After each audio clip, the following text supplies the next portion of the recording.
সকাল সকাল আমি আর আমার বর বেরিয়ে পড়েছি ব্যারাকপুরের উদ্দেশ্যে, কারণ আমাদের এক দাদা ভাইয়ের বিয়ে। তাই আমরা এখন যাচ্ছি।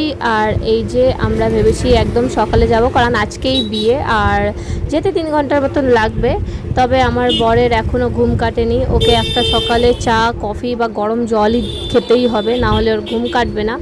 এবার আমরা কিছুক্ষণেই পৌঁছে যাব, বেশিক্ষণ লাগবে না।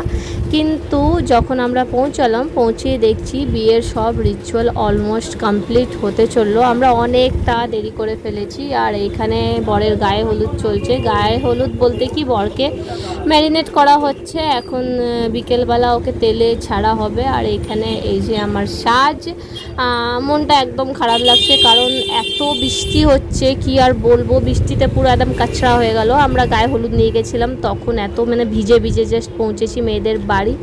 আর এইখানে এখনও দেখছি এদের ইয়েটা শেষ হচ্ছে না, আর কত কি ম্যারিনেট করবে। এবার এর উপরে ওই ক্রিসপি কুরকুরেগুলো দেওয়া হচ্ছে, যাতে চিকেন বাকেটটা খেতে দারুণ হেভি হয়।